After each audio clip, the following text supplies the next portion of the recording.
세상은 믿는 자와 믿지 않는 자가 있습니다. 그런데요, 좀 더 큰 의미로 보면 세상은 모두 다 믿는 사람밖에 없습니다. 하나님이 없다는 그것을 믿는 사람들. 맞습니까? 네. 하나님은 평안의 창조자가 아니야. 행복의 창조주도 아니야. 라는 것을 강력하게 믿기 때문에 절대로 안 나타납니다. 아무리 감은 이슬. 네, 그건 감은 이슬은 아니지만요, 진리의 말씀을 들려준다 해도 그것은 그들에게는 감은 이슬로밖에 안 들린다는 겁니다. 왜요? 안 믿는 것을 믿기 때문입니다. 맞습니까? 그러면 세상에 어느 누구도 믿지 않는 자는 없다는 사실입니다. 그래서 제가 가끔씩 젊은 녀석들, 청년들하고 무신론 토론을 합니다. 말이 안 되는 소리입니다. 그래서 제가 그래요. 세상에 아무것도 당신은 믿지 않는다고 했는데 정말입니까? 예, 저는 아무도 안 믿습니다. 그럼 누굴 믿습니까? 나 자신을 믿습니다. 이래요. 금방 아무것도 안 믿는다면서요.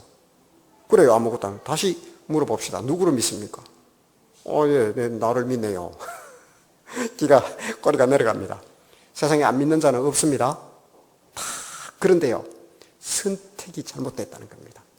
지금은 확인이 안 되는 것 같지요. 제가 가끔씩 이제 월요일이면 반드시 비가 오거나 태풍이 요즘 자주 오는데, 태풍이 불지 않으면 월요일 아침에는 새벽 기도가 없어요. 버릇처럼 새벽에 일찍 깨기 때문에 우리 그 집 뒤쪽으로, 그 노회관 뒤쪽으로 보면 아주 등산로가 좋아요. 1시간 반 정도 코스가 있어요. 그래서 제가 이제 여러 가지 묵상도 하면서 그렇게 걸어갑니다. 그런데 거기에 등산로가 오등심로라고 이렇게 적혀 있어요. 그 얘기는 그게 무덤 오자입니다. 무덤들이 절비해요, 그쪽에. 그래서 산소에 성묘를 가면서 성묘객들이 처음부터 길을 내다 보니까 그것이 그만 등산로가 되어버린 거예요. 근데 멋져요, 지금은. 그래서 그쪽으로 제가 이렇게 가면서 무슨 생각들을 하냐면, 무덤이 너무 많잖아요. 그런데 사연 없는 무덤은 없구나. 저들이 다 일어날 거야, 앞으로. 일어납니다. 무덤 속에 잠자던 자 그때 다시 일어나게 되어 있습니다. 왜요? 주님이 부릅니다. 최후의 심판자리에 다 서야 됩니다. 그것은 주권자의 명령입니다. 그렇게 일어날 때에 그들이 무슨 얘기를 할까? 한 가지씩 내놔봐. 제가 볼 때는 그렇게 열심히, 어쩌면 줄도 타고요, 어쩌면 막 토익 점수도 높이려고, 자격증도 따고요, 계약도 성사시키려고요, 부지런히 쫓아다녔는데 그만 그것이 그때 가서는 아무 소용이 없어요. 그렇게 따르려온 것들이 뭔가 잘못됐다는 거예요. 그런데 사랑인 교회 성도가 하나 딱 나타났습니다. 나봐, 나는 예수 그리스도의 이름으로 흰 옷을 입고 세마포를 입고 하나님의 성전에 나와서 하나님께 예배를 드렸습니다. 그거 인정될까 안 될까요? 됩니다. 그래서 이게 유효하다는 겁니다. 그래서 성도님들은 진정한 행복을 찾아온 겁니다. 그래서 제가요, 그것을 등산로, 오등심로를 걸으면서 그런 생각을 하게 됩니다. 내가 이 자리에 있다면 일어나, 겟업 할 때 딱 하나님이 일어나라 할 때 딱 일어났습니다. 하나님의 심판대에 섰습니다. 너 내놔봐. 주님 내 인생의 썸네일입니다. 나는 늘 주님을 예배하며 하나님의 성전에서 하나님을 만났습니다. 확인해봐. 맞아요. 이것이요, 신앙을 가진 자에게 저에게 묻는 질문에 대한 답입니다. 뭐라고 묻냐면요, 아니 그 목사님이라는데 목사님 그렇게 보니까 맨날 그 강변에 돌아다니고 별로 우리 속된 말로 도란되는 일을 하는데 저한테 충고를 해주더라고요. 오늘 저는 별로 약속은 하지만 확인은 안 하거든, 내 강변 성도들하고요. 어제 새벽기도 끝날 때부터 계속 전화가 왔어요. 오늘은 반드시 교회를 오겠다. 여전히 술은 현재 진행형입니다. 그래서 그러냐고 오라고 또 어제도 계속 확인을 해요. 그러다 그만 전화하는 선을 해야 된다는 것을 잊어버리는 데까지 먹게 되면 안 나타나는 거예요. 무슨 얘기인지 아시겠습니까? 그 능선이 있습니다. 그걸 넘어가 버리면 오늘이 주일인지 모릅니다. 전혀. 이해하세요? 이렇게 여러분들 새벽기도 나와보면 제가 문을 다 열고 팬을 막 틀어야 될 때가 있어요. 지독한 냄새가 났어요. 몇 분 우리 타교회 권사님들이 와서 기도를 하시는데 냄새가 나서 기도를 못해요. 근데 그분들도 이제 익숙해져 가지고 합니다. 그래도 그것을 기억하고 나타나는 정도는 괜찮아요. 지금 제가 볼 땐 그걸 넘어갔습니다. 그만 못 기다린 거예요, 이 아침까지. 예. 그런데 저보고 이제 그 형제들을 만나며 이렇게 있으니까 저보고 하는 말이, 아무리 봐도 목사님은 헛다리 짚은 것 같아요. 그건 무슨 말입니까? 저는 안 됩니다, 저 사람들. 아무리 봐도 그 노력은 숭고한데 결과는 뻔하다는 게 내가 보니까, 목사님 그 노력을 다른 데로 돌리시죠. 그럼 선생님께로 갈까요? 아, 저는 안 됩니다. 그럼 어딜 가란 말입니까? 그것도 그렇네요. 재밌는 저희 사상이고 일상이기도 한데요. 그래, 그들에게 제가 받는 질문이 있는데, 목사님, 그런데 신앙을 가지고, 믿음을 가지고 자랑할 만한 좋은 게 있습니까? 인센티브가 있습니까? 저에게 물어요. 거꾸로 이제 제가 우리 성도님들에게 그 질문이 갔다고 합시다. 우리 집사님들, 장로님들, 우리 성도님들, 이 질문에 대해서 지금 저를 만나고 있는 그들이 묻는 질문이 같습니다. 그 예수 믿고 교회 다녀서 뭐가 좋습니까? 답해 보시라니까요. 뭐라고 답하실 겁니까? 아, 글쎄, 늘 좋다고 이야기하는데, 나 기뻐하리, 나 기뻐하리. 찬양, 내가 매일 기쁘게 순례의 길 하고. 근데 대답해 보세요. 만만치 않지요. 글쎄, 좀 심각해집니다. 예, 그래서 제가요, 무엇이 좋으냐. 신앙을 가진 우리가 무엇이 좋으냐. 저는 그것을 궁극적으로 표현을 잘 할 수 없지만은 세상이 줄 수 없는 평안과 기쁨을 누린다는 겁니다. 그게 보입니까? 잘 안 보여요. 그런데요, 그 사람의 일생을 통하여 계속 보면 보입니다. 만약 그게 그 일생을 통하여 또는 살아가는 삶의 전체적인 이렇게 이제 스펙트럼을 좀 늘려봐요. 삶의 길이를. 그래서 그날 한 시간 그걸 보지 말고 우리 청년들이 살아가는 일주일을 보란 말이에요.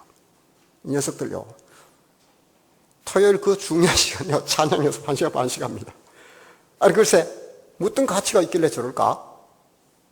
이런 생각들을 하게 되는 거죠. 그래서 보이지 않지만은 평안과 기쁨이 있고, 다시 말해서 믿을 구석이 있다는 겁니다. 믿을 구석이 없으면 사람이 불안합니다. 맞습니까? 오늘 지금 저 줄 타고 있어요. 줄을 믿고 있습니다, 저 사람들이요. 줄을 못 믿으면 그거 탈 수 있습니까? 근데 아까 막 노래하면서 휴대폰 얘기하면서 그렇게 막 자기들이 일을 하더라고요. 유심히 봤습니다, 제가.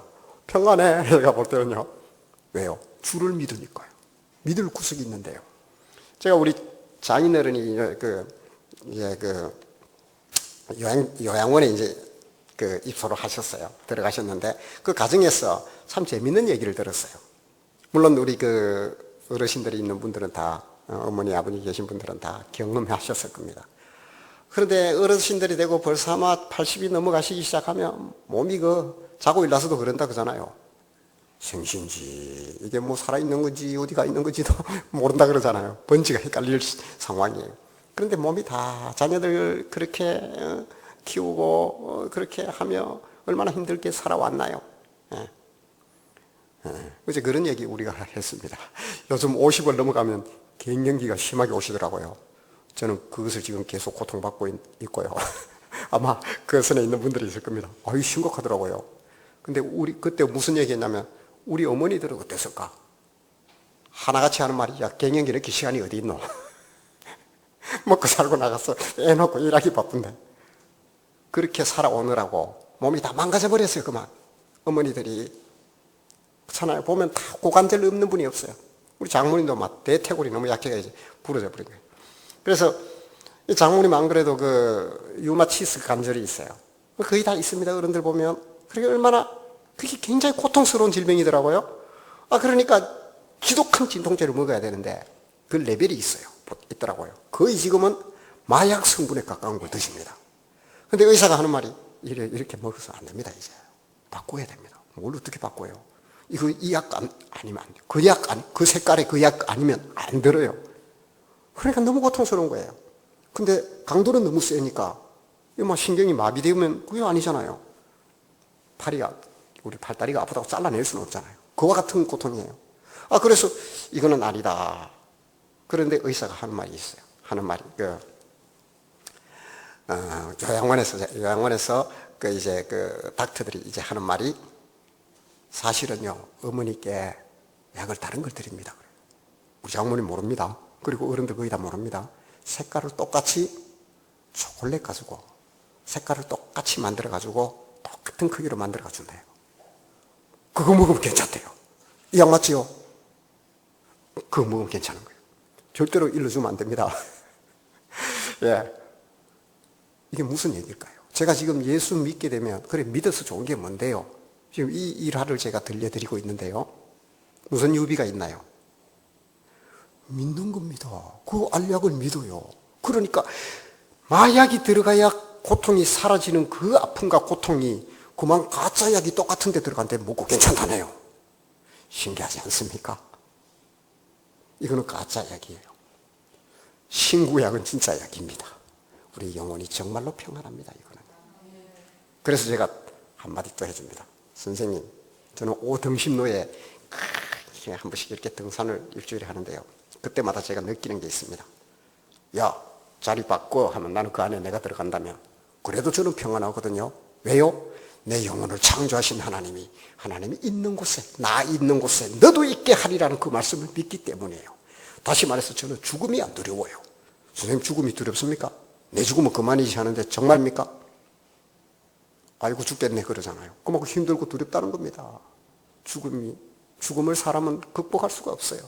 예수를 믿게 되면 경험할 수 없는 게 있는데, 그것은 바로 죽음에 대한 두려움을 극복하는 겁니다. 극복이 아니라 그것이 죽으십니다. 반대급부로 그 두려움이 사라지면 평안과 기쁨이 오기 때문입니다. 믿어봐야 압니다. 이 평안과 기쁨을 선생님도 가져보시지 않으시렵니까? 아직은 준비 안 됐지만 목사님 뭐 그런 것 같네요. 네, 그럽니다. 이제 답이 됐습니까? 우리 성도님들도 이렇게 자신 있게 내가 가진 평안과 기쁨을, 주님이 뭐라고 했나요? 내가 주는 평안과 내가 주는 기쁨은 세상이 주는 것과 다르다고 했습니다. 그것은 바로 믿는 사람들만이 가지는 놀라운 혜택이라는 사실입니다. 그리고요, 지금 내가 살아가는 이 삶의 일관된 걸음들이 옳다는 겁니다. 이게 잘못되면 위험천만한 거지요. 네, 위험천만한 거예요. 그런데 여러분, 확신과 뚜렷한 신념과 결과를 보고 달려가는 걸음하고는 다릅니다. 분명히 다릅니다.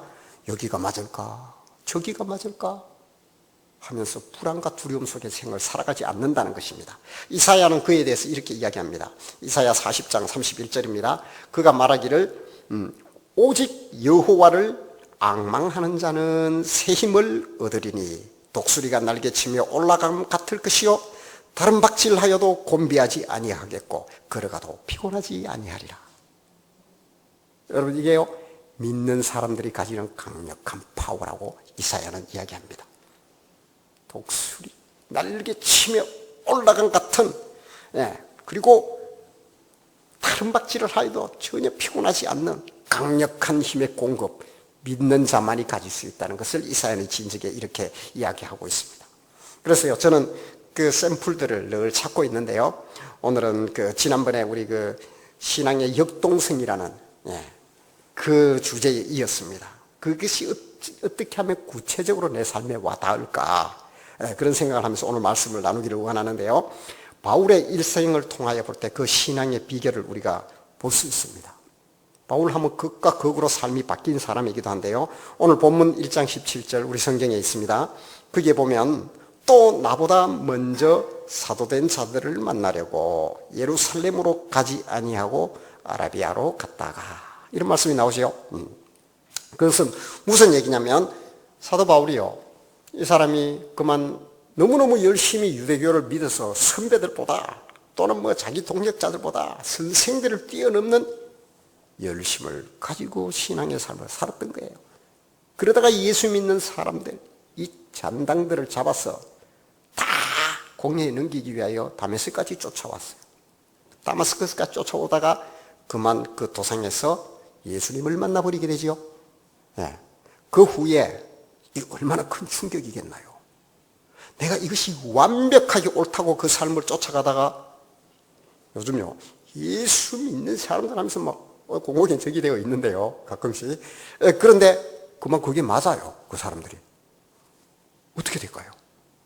우리도 그런데 그들을 잡아서 어떻게든 공회에 넘겨서 법의 심판을 받게 만들어서 강력한 제재를 가하겠다는 그게 사명이었던, 목숨 걸고 쫓아다녔던 사도 바울.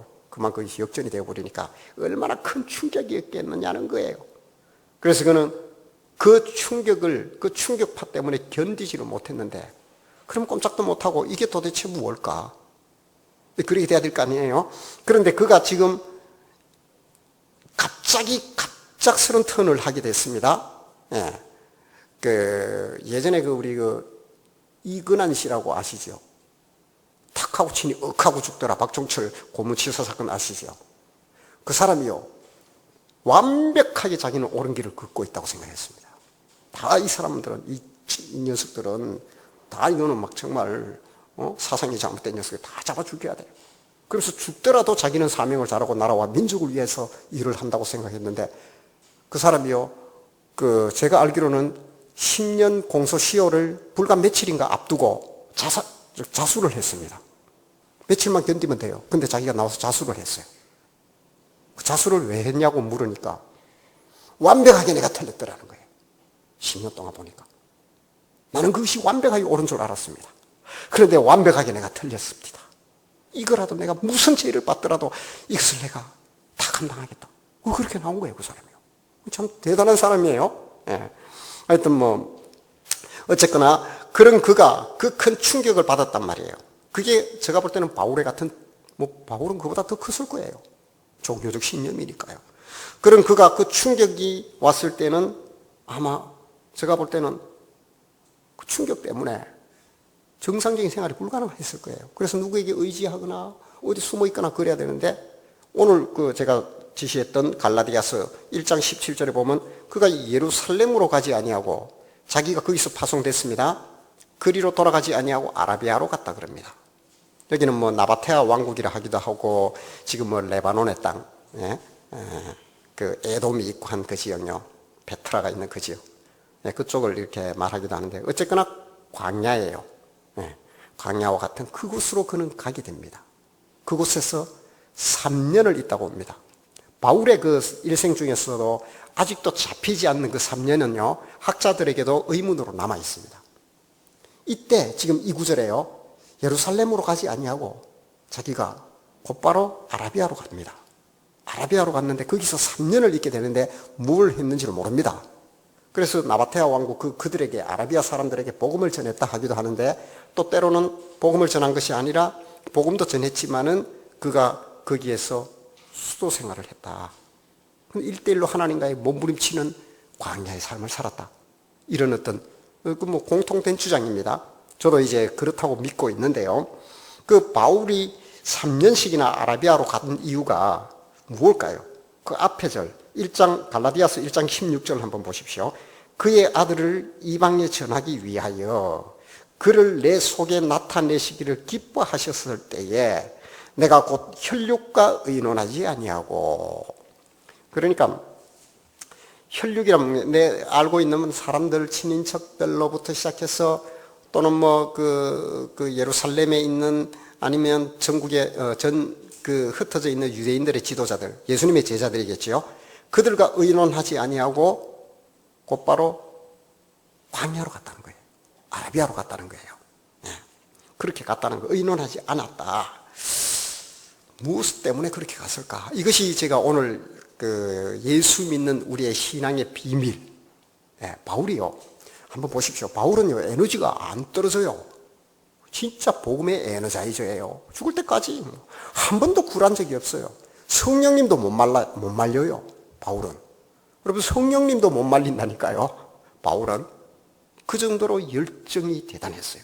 강력한, 수도 없이 사람이 돌에 맞아서 죽었다니까요. 그러면 죽었다고 이제 그만 보니까 완전히 죽었으니까, 피투성이 됐으니까 거적대기에 덮여서 사람들이 이제 버린 거예요. 아이, 다 처리했다, 이 녀석 하면서.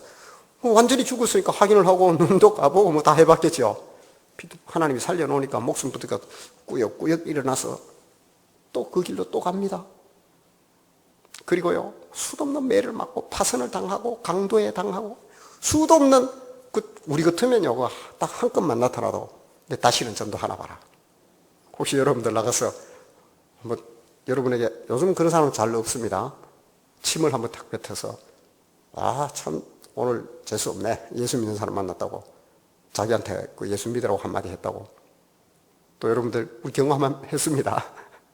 소금을 들고 가서 따라와서 집에 뿌리고 갑니다. 우리 집에 재수 없다고. 그럼 여러분들 나 다시는 전도 안 해, 안 그럴까요? 내 전도 하나 봐라. 혹시 그래도 계속 하시겠습니까? 바울은 몇 번 죽었다 살아났어. 지금하고는 비교도 안 돼요. 그런데도 이루러 또 갑니다. 자기는 그 일을 해서 가요. 나의 달려갈 길을 가노라. 그 강력한 힘이 어디서 왔느냐는 겁니다. 그래서 제가요, 그 파워, 이 강력한 이 힘을 공급하는 원천은 바로 이 아라비아의 3년에 있었지 아니할까. 저는 그렇게 조심스럽게 추적해 봅니다. 왜냐하면요, 바울이요, 가만히 바울의 행적을 여러분들이 조금만 더 공부를 해보시면 동의를 하게 될 거예요.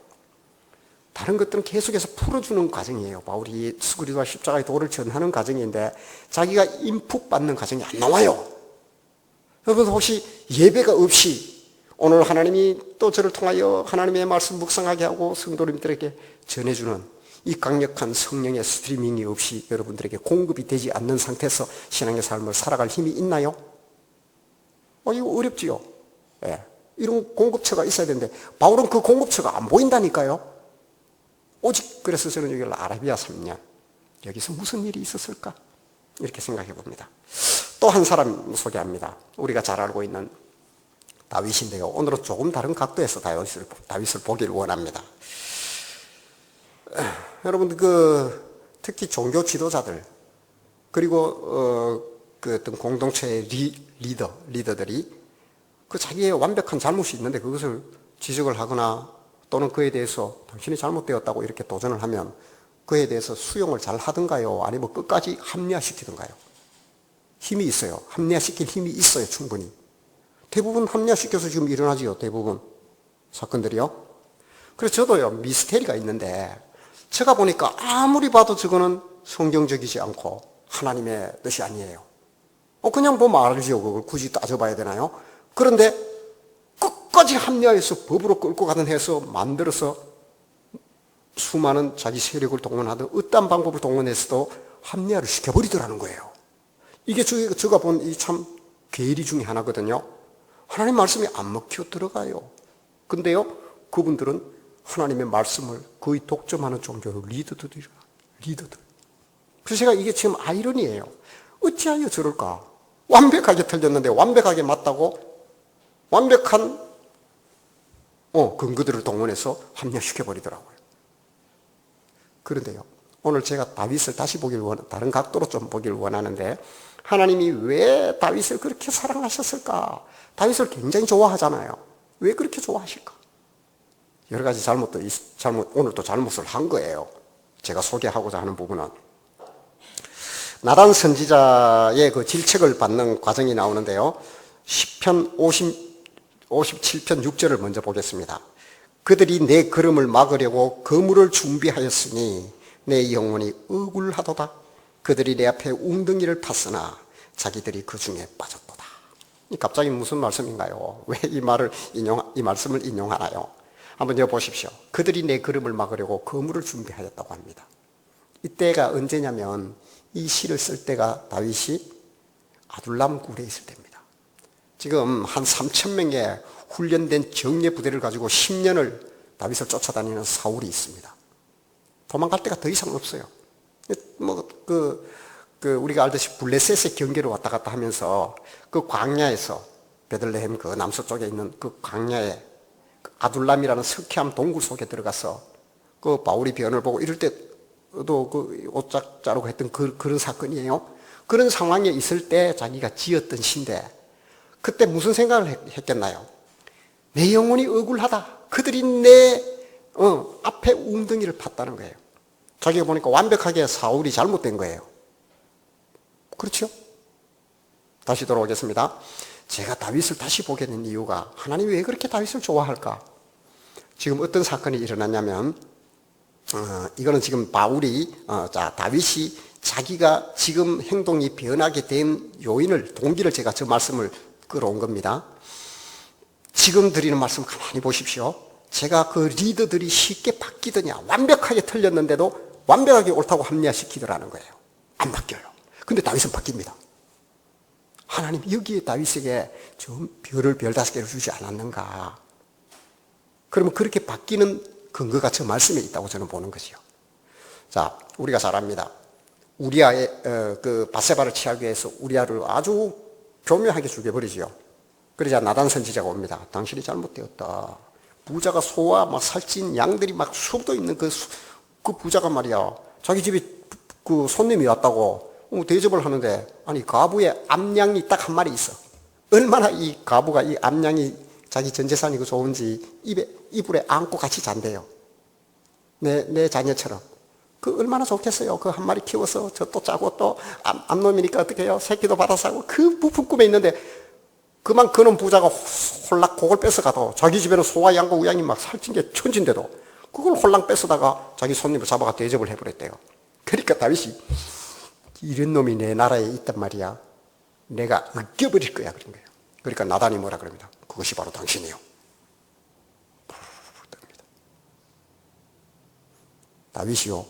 그것은 내가 한 것이 아니고 나는 하나님의 종으로 부름받았고 그 모든 권한이 나에게 있기 때문에 그 양을 내가 한 마리 가져온다 한들 그것도 다 나의 소유야 라고 충분히 합리화시킬 수 있습니다. 맞나요? 다윗은 거기서 엎드립니다. 내가 죽을 죄를 졌다. 잘못했다. 자, 이 변화가 어디서 왔느냐는 거예요. 그게 바로 아둘람 굴에서 자기가 깊은 고통과 염려와 아픔과 고뇌 속에서 목숨의 생명의 이 희미한 끝을 잡고, 주여 하나님께서 나를 지켜주지 아니하시면 이들이 내 앞에 웅덩이를 파놓고, 억울한 웅덩이를 파놓고 나는 밝힐 힘도 없습니다. 나를 돌아보아 주십시오. 그때 지었던 시를 자기가 회상하는 그 삶들을, 다시 말했어요. 바울의 강력한 그 힘은 아라비아 3년 동안 그가 가냐에서 하나님과 1대1로 만났던 겁니다. 하나님이 어느 분인지, 하나님은 그 생명의 원천입니다. 강력한 파워의 원천입니다. 그분하고 접속되어서 3년간 그는 공급을 받았던 겁니다. 강력한 힘이 채워졌던 겁니다. 그것으로 그는 나의 생명을 다하는 날까지 내가 달려가노라 하면서 그는 끝까지 그렇게 달려가서 68세 나이쯤에 로마의 지하에서 그 감옥에서 도끼로 목이 잘려 죽을 때까지도 한 번도 후퇴하지 않는 삶을 살아낼 수 있었던 겁니다. 그것은 바로 아라비아에서 공급되었던 그만의 신앙의 비밀의 방이 있었던 겁니다. 다윗이요, 이렇게 다 갑자기 자신이 바뀔 수 있었던 것은 바로 저런 아둘람 굴에서 생명의 희미한 끈을 붙들고 하나님과 씨름을 하는 그만의 동굴이 있었기 때문입니다. 그렇게 생각하지 않습니까? 하나님은 오늘 우리에게 그것을 묻고 계십니다. 너만의 방이 있느냐? 저는 그렇게 생각합니다. 바로 아라비아와 그 아둘람 굴에서 만났던 하나님, 그들이 강력한 신앙의 비밀의 방이었으며 또 힘의 원천이었다는 사실입니다. 저는 바로 그들이 거기서 무엇을 확인했을까? 첫 번째입니다. 너는 내 아들이다. 오늘 우리 시편 2장 7절에 보면요, 여호와의 명령을 전하노라. 여호와께서 내게 이르시되 너는 내 아들이라. 오늘 내가 너를 낳았도다. 하나님은 우리를 내 아들이라고 부릅니다. 내 딸이라고, 내 자녀라고 부릅니다. 아둘람 굴에서, 아라비아에서 바울은 이걸 확인했고 다윗 역시 이 모습을 확인했지 않았겠나요? 이것은 하나님의 강력한 소유권 주장입니다. 하나님의 것이라는 겁니다. 내가 무엇이 두렵겠나요? 여러분의 비밀의 방에서 하나님의 소유권 주장하시는 그 강력한 하나님의 오른팔과 만나시기를 바랍니다. 그리고요, 마태복음 11장 28절에 있습니다. 수고하고 무거운 짐진 자들아 다 내게로 오라. 내가 너를 쉬게 하리라. 내 인생에 수고하고 무거운 짐이 있지 않습니까? 그것이 내가 지고 있다고 생각했습니다. 그런데 아둘람 굴과 아라비아의 그들의 방에서, 그들의 비밀의 장소에서 하나님을 만났을 때 이 모든 수고하고 무거운 짐들이 내가 지고 있지 않다는 것을 깨닫게 됩니다. 힘드니? 너는 내 아들인데 내가 어찌 너에게 그 짐을 지게 하겠느냐? 걱정하지 말아라. 그 모든 짐을 내려놓아라. 내가 너를 붙들고 있다. 나의 강한 오른팔을 의지하여라. 아둘람과 아라비아에서 그들은 이런 주님을 만났던 겁니다. 그리고요, 또 어떤 주님을 만났냐면 요한복음 14장 3절에 있습니다. 가서 너희를 위하여 거처를 예비하면 내가 다시 와서 너희를 내게로 영접하여 나 있는 곳에 너희도 있게 하리라. 저는 이 말씀을 너무 좋아합니다. 내가 너를 위하여 거처를 예비하러 간다. 우리 교회 참 예쁘게 리모델링 해놨지요. 이거 참 장로인 우리 형님이 이렇게 해놨는데도 이렇게 저는 들어오면 이거 참 새벽에 문을 탁 열면 나무 냄새가 탁 올라오는데요. 너무 좋아요. 하물며 하나님이 나를 위하여 예수 그리스도께 나를 위하여 거처를 예비하러 가서 지금도 만들고 계셔요. 기대되지 않습니까? 그래서 신앙의 인센티브가 뭐라고요? 나는 나를 위하여 하나님이 천국을 예비하고 계신다. 이보다 기쁨, 이보다 더 좋은 신앙의 반증이 있나요? 그렇습니다. 너희를 위하여 거처를 예비하고 내가 와서 너를 영접하겠다. 이 약속을 지키십니다. 이것은 바로 보증채권입니다. 지금요, 한간에 DLS에서 파동이 일어난 거 아시죠? 독일에서 발행하는 국채를, 독일이 얼마나 건실한 나라입니까? 근데 그만 그게 깡통이 되어버렸습니다, 지금. 그렇게. 이게 완전히 그 부실 채권이 되어버렸어요. 하나님이 발행하는 아둘람과 아라비아에서, 남한의 방에서 발행하는 하나님의 보증증권은요, 견실합니다. 꽝이 없습니다. 완벽합니다, 여러분. 나를 위하여 거처를 예비하라. 그것을 오늘 다윗과 바울은 확인했던 게 아닐까요? 그것은 새하늘과 새 땅으로 우리 계시록 21장에 가면 나옵니다. 너무나 아름답습니다. 제가 오늘 정말 시간이 있다면 그걸 한번 읽어드리고 싶었어요. 성도님들이 한번 꼭 읽어보십시오. 새하늘과 새 땅이 있습니다. 나를 위하여 예비된 곳입니다. 그거 왜 적어놨겠나요? 성경에. 나 있는 곳에 너도 있게 하리라는 주님의 확정 아닙니까? 내 신앙의 비밀의 방들을 여러분 고통의 방으로 밀지 마시고 그곳을 찾아가시기 바랍니다. 바울처럼 다윗처럼 그렇게 내 비밀의 방으로 그 방을 나만의 아는 번지를 매겨서 그곳을 즐겨 찾으시기 바랍니다.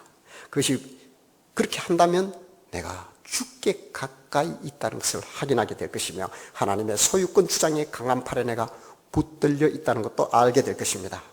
세상이 발행해주는 그런 그림들, 세상을 따라가서 발행하게 되는 그 증권은요, 부실 채권일 수밖에 없습니다. 진정한 채권은요, 부도나지 않습니다. 그것은 바로 하나님과의 만남을 가지는 것입니다. 여러분, 그 정권을 발행하는 곳이 어디냐면 아라비아와 아둘람굴이라는 사실을 기억하시기 바랍니다. 그래서 여러분들의 삶 속에 나만의 비밀의 방으로 만들어서 내 인생의 가장 강력한 신앙의 파워가 공급되고 그것이 내 삶에 끊임없이 이어서 오는, 요즘은요 다운받아가 쓰지 않지요. 바로 접속하지요. 이걸 스트리밍이라 그래요. 스트리밍.